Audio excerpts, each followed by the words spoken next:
जय हिंद दोस्तों, आप सभी का मेरे YouTube चैनल पर स्वागत है।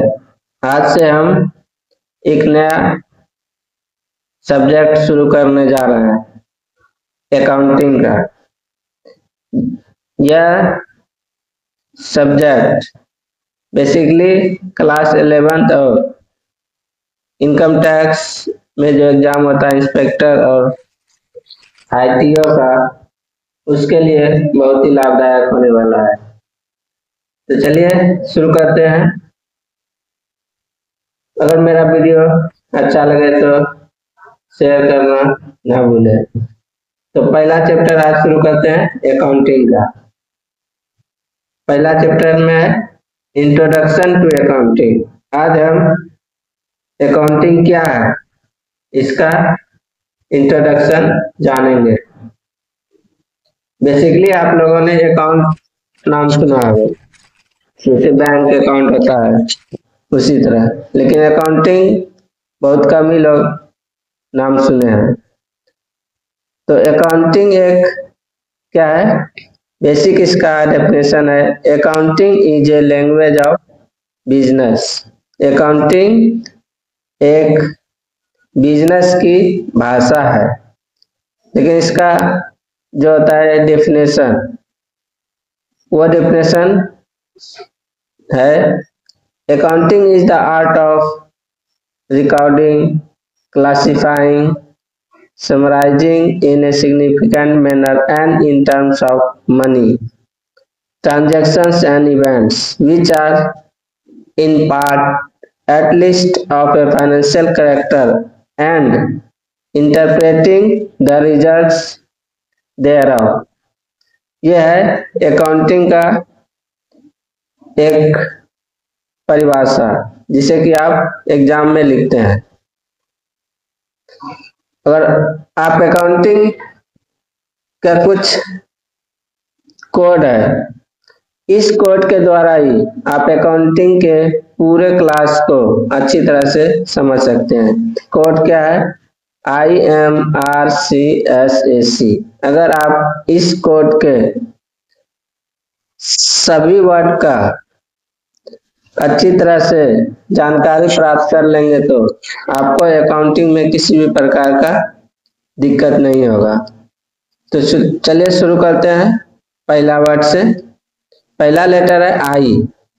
आई का मतलब होता है identification of financial transaction and events.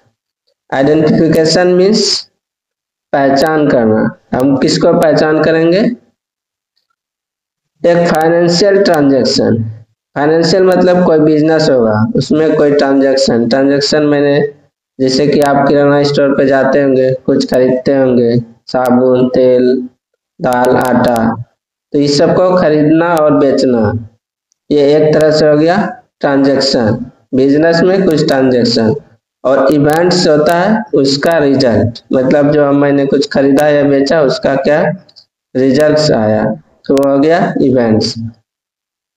जैसे कि मान लीजिए, मैं एक उदाहरण से समझाता हूँ कि मैं एक पंखा का फैक्ट्री लगाना चाहता हूँ। तो मैंने पंखा का फैक्ट्री लगाया, उसके लिए कुछ मशीन खरीदे, कुछ वर्कर भी लगाया। तो मैंने दो तरह का ट्रांजैक्शन किया, इलेक्ट्रिसिटी बिल पेड किया घर का, और फैक्ट्री रेंट पेड किया।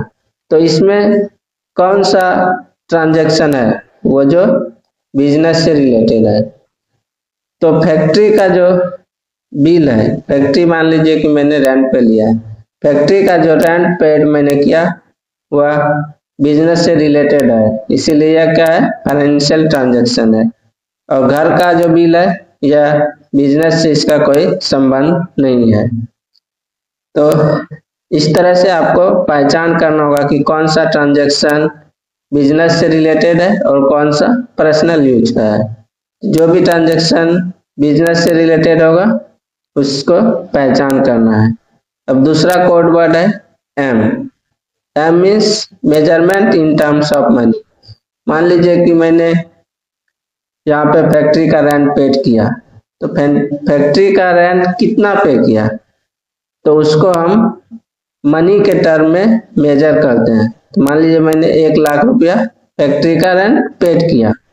इसी प्रकार आप मान लिया कोई भी चीज सामान खरीदते हैं, मान लिया मैंने मशीन खरीदा, मशीन का मूल्य 5 लाख रुपया था, तो उसे मेजरमेंट करना पड़ता है इस टर्म में, पैसा के रूप में, मनी के रूप में। नेक्स्ट वर्ड है आर। आर मीन्स होता है रिकॉर्डिंग। मैंने आपने जितना भी ट्रांजैक्शन किया, कुछ खरीदा, बेचा, फैक्ट्री रेंट पेड किया, मशीन खरीदा, उस सब को आप याद तो नहीं रख सकते हैं। ऐसा नहीं है कि आपने कि एक दिन में बहुत ट्रांजैक्शन होता है। मान लिया आप किराना स्टोर ही कोई चलाता है, एक दिन में बहुत ट्रांजैक्शन होगा, किसने क्या खरीदा, क्या बेचा, ये सब आप माइंड में याद तो नहीं रख सकते उतना। ये भी नहीं है कि आप मतलब दीवार पे लिख के रख लिए। उसके लिए एक बुक आता है कि मैंने कितना कुछ खरीदा, उस बुक में हम सब कुछ रिकॉर्ड कर सकते हैं, रिकॉर्ड करते हैं। तो उस बुक को हम ऐसे तो बिजनेस की भाषा में यानी अकाउंट की भाषा में उस बुक का नाम जर्नल है। तो आप लोग अकाउंट की भाषा में याद रखिएगा, उस बुक का नाम जर्नल है। जिस बुक में हम बिजनेस के ट्रांजैक्शंस को रिकॉर्ड करते हैं उस बुक को जर्नल कहते हैं। तो अगला स्टेप है, मतलब अगला कोड वर्ड है सी। सी मीन्स होता है क्लासिफाइंग करना। जैसे कि मैंने कोई बिजनेस शुरू किया, उसके तहत मैंने कोई चीज खरीदा, कोई चीज बेचा, तो उसे हमें क्लासिफाइंग करना है, अलग अलग करना है। मैंने जैसे जर्नल के अंदर मैंने कुछ एंट्री की, कुछ खरीदा, परचेज किया, कोई चीज सेल किया, तो उसको हमें आसान करने के लिए जो भी चीज मैंने खरीदा है, परचेज किया है, उसको एक जगह लिखेंगे। जो चीज मैंने सेल किया है उसको अलग से एक जगह लिखेंगे। तो इसको हम, इस बुक को हम बोलते हैं, जिस बुक के अंदर हम बिजनेस के ट्रांजैक्शन को क्लासिफाइंग यानी अलग अलग करके लिखते हैं, उस बुक को बिजनेस यानी अकाउंट्स की भाषा में लेजर कहा जाता है। इंग्लिश में वर्ड है लेजर, लेकिन अगर आप अलग अलग करके बोलेंगे तो LEDGER, डी इसमें साइलेंट होता है। तो ये हो गया सी। अब नेक्स्ट कोड वर्ड है S. S means summarizing. Summarizing करने का मतलब होता है कि आप किसी चीज को कंसाइज करना, छोटा करना, समरी यानी छोटा करना। तो मैंने जितने भी ट्रांजैक्शन किए, मान लिया कि मैंने कोई चीज खरीदा 10,000 का, 5,000 का, बहुत प्रकार का ट्रांजैक्शन हुआ। जैसे मान लिया कोई कंपनी है, उसका साल भर में बहुत सारा ट्रांजैक्शन होता है, लाखों करोड़। तो उसने जितना भी ट्रांजैक्शन किया वो खरीदा और जितना भी बेचा उसको अलग अलग करके मैंने पहले उसका क्या कर दिया, रिकॉर्ड कर दिया। अब उसको समराइज कैसे करेंगे, जो कि मतलब जो अच्छा अकाउंट होगा वह क्या करेगा, इन सबको मतलब पूरा जितना भी परचेज है उसको एक जगह दिखा देगा। ये नहीं कि मैंने 10,000 का खरीदा, 5,000 का खरीदा, 6,000 का था, वो अलग अलग नहीं, एक जगह पूरा समरी करके परचेज मेरा 30,000 हो गया। उसी तरह जो भी मैंने सेल किया उसको अलग अलग ना करके एक जगह लिख दिए, मेरा 35,000 का इस प्रकार सेल हुआ।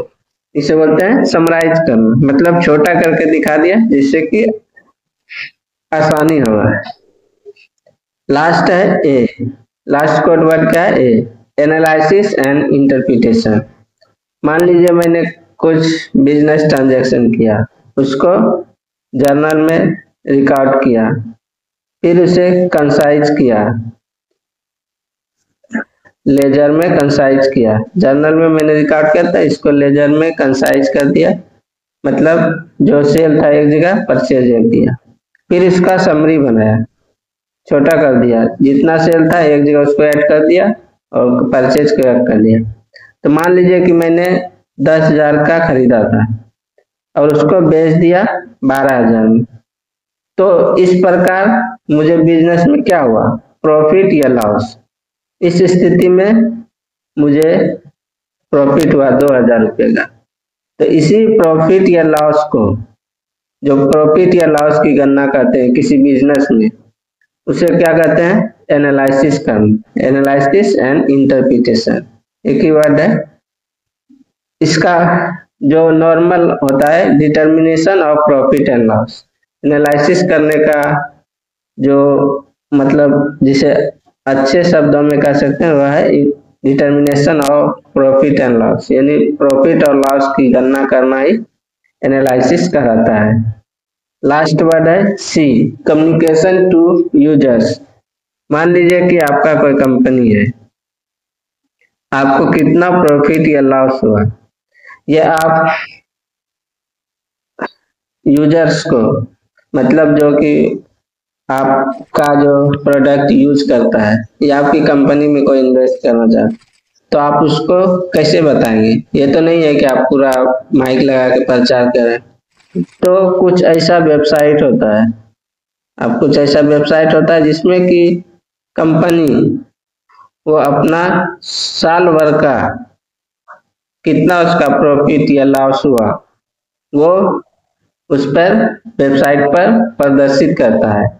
वहां पे जाके जो बिजनेस एनालिसिस्ट होता है वह उसको पढ़ता है कि इस साल इस कंपनी का कितना प्रॉफिट या लॉस हुआ। आप अगर कोई आदमी, आप लोग शेयर मार्केट में इन्वेस्ट करते होंगे, तो इन्वेस्टर्स जो होता है वह उसी कंपनी में ज्यादा इन्वेस्ट करता है जिसका कि बिजनेस इस साल ज्यादा प्रॉफिट में है। तो उसे कैसे पता लगाया जाता है, तो कंपनी अपना जो प्रॉफिट या लॉस होता है, जो समरी होता है साल भर का, वो अब वेबसाइट पर पोस्ट करता है। लोग उससे जाकर जांच करके पढ़ करके पता लगाते हैं कि कंपनी इस लॉस में है या प्रॉफिट में। अगर प्रॉफिट में है तो लोग उसमें इन्वेस्ट करते हैं। इस तरह से तो आपको जो मैंने सबसे पहले डिफिनेशन लिखाया था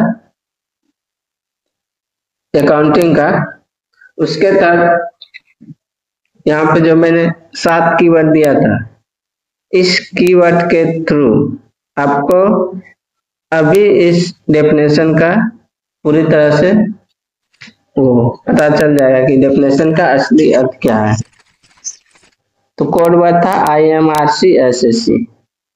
तो यहाँ पे देख लिए, accounting is the art of recording, recording R, classifying C, summarizing S, in the significant manner and in terms of money, measurement, transactions and event identification, which are part of at least of a financial transaction, financial character, and interpreting the result thereof। मतलब interpretation मतलब analysis करना।